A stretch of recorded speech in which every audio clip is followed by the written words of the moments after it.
Maharashtra today 24 news सत्य परिस्थितीचा सविस्तर आढावा। शेवगाव तालुक्यातील शेतकरी पीक विम्यापासून वंचित। शेवगाव तालुक्यामध्ये 40,000 शेतकरी पीक विमा भरूनही विमा रकमेपासून वंचित राहिलेले आहेत। म्हणून शेवगाव तालुक्यातील शेतकऱ्यांना सरसकट पीक विमा मिळावा या मागणीसाठी शेवगाव कृषी अधिकारी कार्यालयावर आज जिल्हा परिषद सदस्या सौ हर्षदा काकडे यांच्या नेतृत्वाखाली बोंबाबोंब आंदोलन करण्यात आले। सोमवार दिनांक 22 रोजी शेवगाव तालुक्यातील विविध गावातील शेतकऱ्यांनी भर पावसात आंदोलनांमध्ये सहभागी होऊन लोकप्रतिनिधी व शासनावर रोष व्यक्त केला। यावेळी ॲडव्होकेट शिवाजी काकडे, तहसीलदार प्रशांत सांगडे, उपविभागीय कृषी अधिकारी काळे, तालुका कृषी अधिकारी अंकुश टकले, जगन्नाथ गावडे, सुरेश चौधरी, अरुण जाधव, अनिल मुंडे यावेळी उपस्थित होते। महाराष्ट्र टुडे मराठीसाठी ब्युरो रिपोर्ट तन्वीर पिंजारी।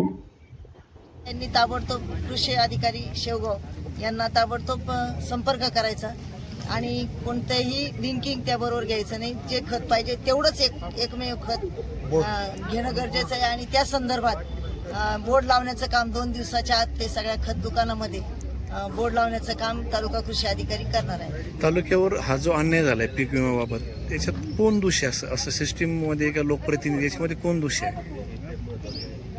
खरं तर म्हणजे कोण कमी पडलं याच्यामध्ये? खरं तर शासनाने जो निर्णय घेतला की पीक विमा कंपन्या यांना ते विमा कंपन्यांना पीक विमा देण्याचं काढले, तर ते अतिशय चुकीचं धोरण आहे।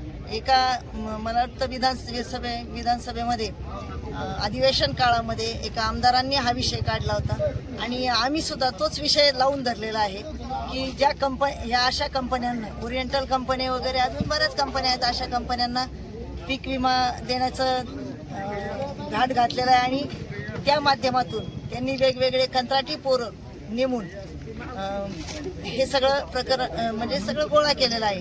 तर आमची मागणी अशी आहे की या विमा कंपन्यांना कुठलंही काम देऊ नये, तर राष्ट्रीय कृषी विमा पीक विमा योजना जी शासनाची आहे तीच योजना लागू करावी आणि त्या संदर्भात आम्ही म्हणजे वरती सुद्धा आम्ही भेटणार आहोत। हे लोकप्रतिनिधींचं अपयश आहे, कारण लोकप्रतिनिधींनी जर लावून धरलं असतं की आम्हाला या विमा कंपन्या नको आहेत, आपल्याला शासनाचीच विमा कंपनी पाहिजे की जी विमा कंपनी या सगळ्या लोकांना, शेतकऱ्यांना न्याय देऊ शकते आणि शेतकऱ्यांच्या